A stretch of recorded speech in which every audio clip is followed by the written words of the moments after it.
about 4 or 5. Bushmaster 6, copy at 16. Stay firm. And open the courtyard.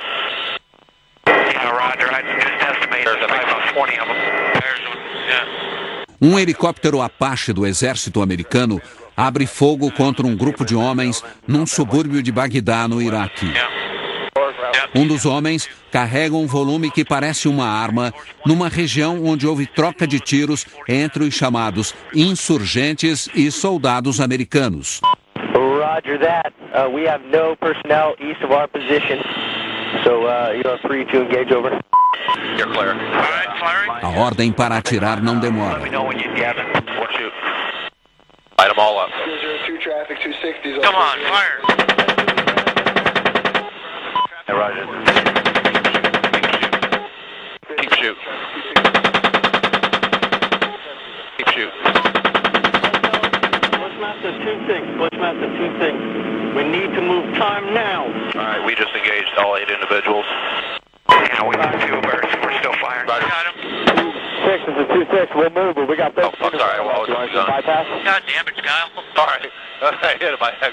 All right, you're clear. All right, I'm just trying to find targets again. Bushmaster 6, this is Bushmaster 2-6. Got a bunch of bodies laying there.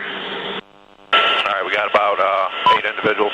Yeah, we got one guy crawling around down there, but yeah, we definitely got some. Now, Bushmaster, we have a van that's approaching and picking up the bodies. Where's that van at? Right down there by the bodies. Okay, yeah. Um homem que passava pelo lugar numa van se aproxima da cena para socorrer os feridos. Bodies and weapons.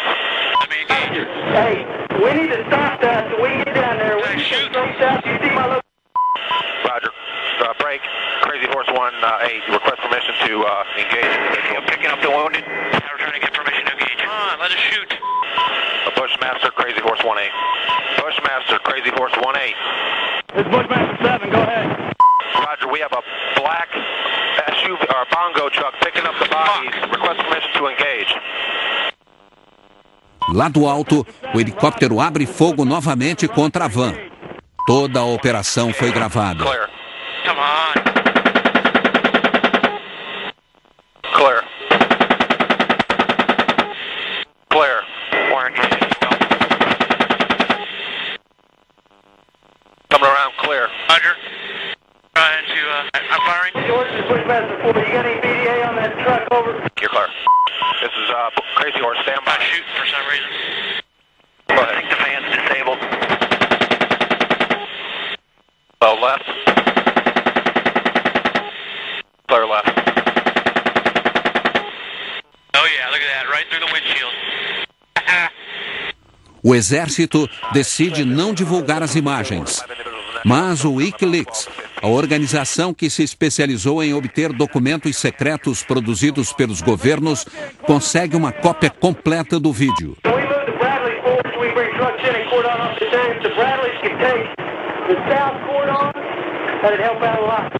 Postado no YouTube, o vídeo já tem quase 12 milhões de acessos. O resultado, um escândalo. 2 dos homens atingidos eram, na verdade, funcionários de uma agência de notícias. Ao todo, 11 iraquianos morreram na operação.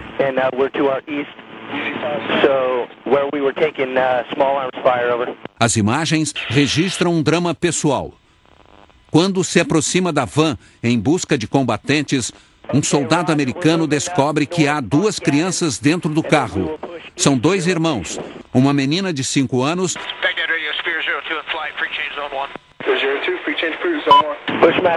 e um menino de 10. Imediatamente ele socorre as crianças. O pai, um iraquiano de 43 anos, foi morto no bombardeio. O encontro inesperado com as crianças mudaria radicalmente a vida do soldado. Aggressive 4-3, zone, correction, aggressive 3-4, zone 3-0 is closed, report free change zone. O que terá acontecido com o soldado que, em meio a uma operação de guerra, tentou salvar crianças? O soldado Ethan McCord voltou aos Estados Unidos depois de ter sido ferido numa explosão no Iraque. Ethan passou 14 meses na guerra. Ao todo, serviu ao exército por 7 anos. Pai de 3 filhos, 35 anos de idade, ele vive numa casa modesta em Wichita, no estado do Kansas. Quando foi contactado pela Globo News, disse que aceitaria gravar a entrevista porque pela primeira vez falaria a uma audiência brasileira. Hoje ele participa de uma organização chamada Veteranos contra a Guerra do Iraque. Virou militante da paz. Você vai ver agora o depoimento completo de Ethan McCourt. É a história de uma grande reviravolta. Como uma cena de guerra envolvendo crianças transformou em pacifista um soldado que, ao chegar ao Iraque, imaginou que encontraria um país povoado por terroristas.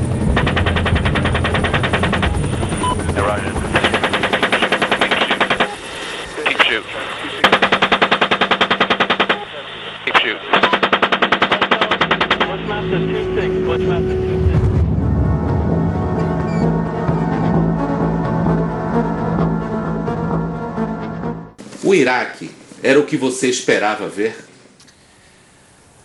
Well, you know, with the United States, especially in the military, once I joined the military, they villainized the entire country and made it seem that everybody in Iraq was the enemy. So I pictured Iraq as this country that was just full of terrorists. You know, and the people who weren't terrorists, they were being oppressed by the terrorists. And my job was to go to Iraq and to provide freedom and democracy.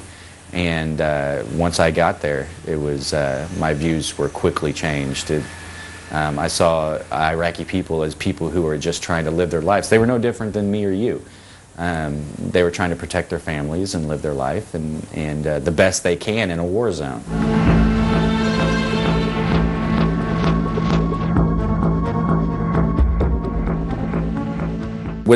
What I quickly learned in Iraq was our job was to out-terrorize the so-called terrorists.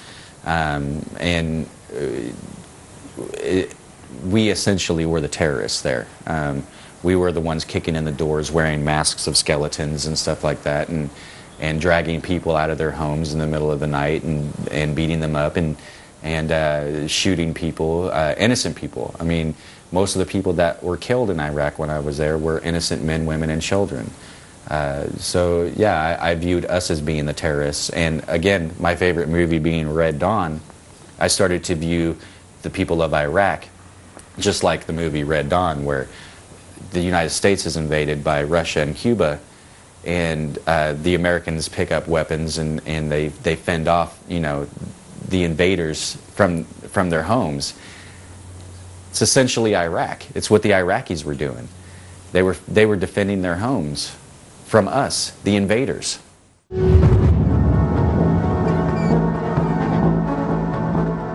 Que tipo de vida você levava aqui antes de ir para a guerra? I think that my life before 9/11 was pretty much basic American life. I had a job. I listened to hip-hop music and reggaeton, and I, you know, watched movies and played with my kids.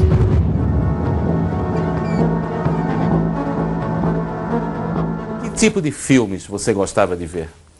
The movies I watched were basically like war movies, action movies, stuff of this nature.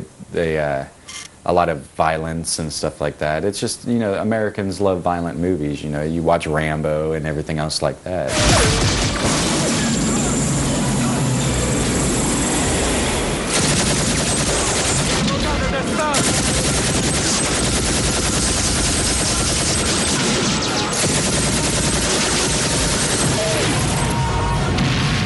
In fact, I grew up watching war movies and, you know, everything that I come from a very conservative family, so you know, everybody in my family has served in the military in one form or another, and so it was viewed in my family that, you know, military service was honorable, and that's what you do. I think my favorite actor is probably going to be Will Smith. From like Independence Day. I think that was probably my favorite movie. You know, the Americans coming out and fighting the invaders.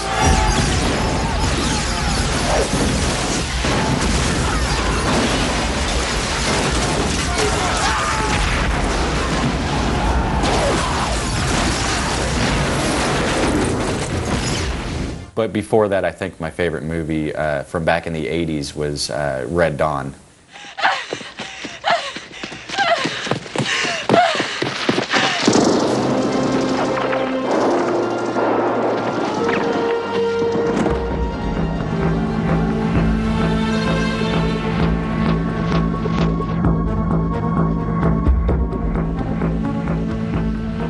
Quando você entrou no avião militar aqui nos Estados Unidos para ir para o Iraque, você tinha a sensação de que estava indo para uma guerra justa? I was very excited to go to Iraq. I felt that I was going to be somewhat of a hero. You see old videos of World War II where they're providing freedom for the French and stuff, and they're running up and they're kissing soldiers on the cheeks and stuff and saying, "Thank you for helping us. Thank you for liberating us." That was my idea of what I was going over there for. I was excited to provide this freedom and democracy for these people who have been oppressed for so long. So yeah, I very much felt that the war I was going to was just, was my calling, what I needed to do, and I would have died for my country. I would have died for my fellow soldiers to provide this freedom for these people. What was surprising, though, is me going to Iraq to provide this freedom for the Iraqi people. It was the Iraqi people who, in fact, freed me. They provided me with freedom. Freedom from being a blind slave to my government without, they opened my eyes to the world around me and to that these people were no different than me. And that I, in fact, had more in common with these people than the people who sent me to war.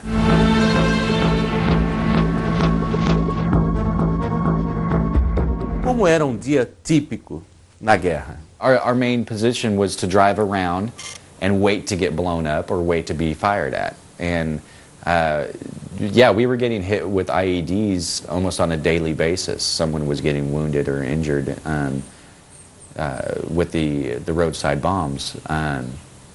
But a basic day for us was guarding a gas station in Iraq, or doing a cordon search, which was blocking off a neighborhood and going door to door and looking for weapons, bomb-making material or militia-related material, and dragging people out of their homes for having the smallest thing.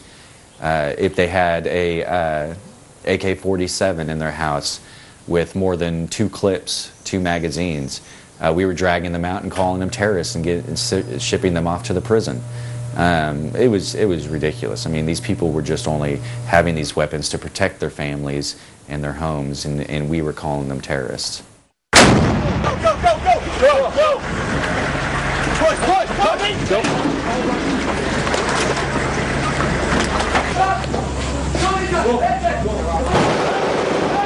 This is our Tango 1.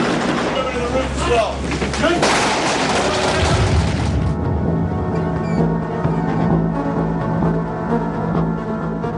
Como é que aquelas crianças foram parar no meio de bombardeio?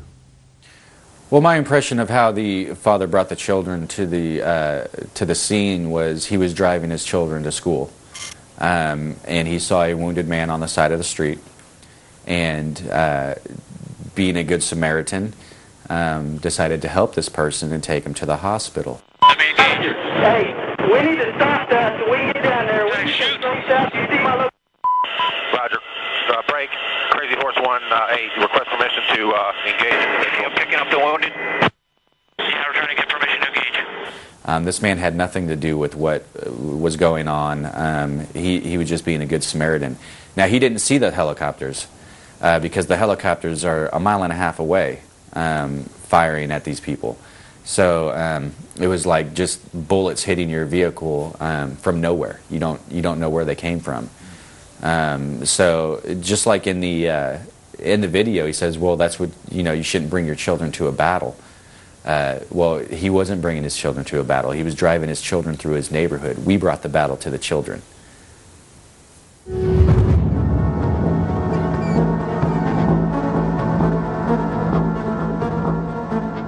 Qual foi a primeira reação que você teve quando descobriu que havia crianças dentro do carro?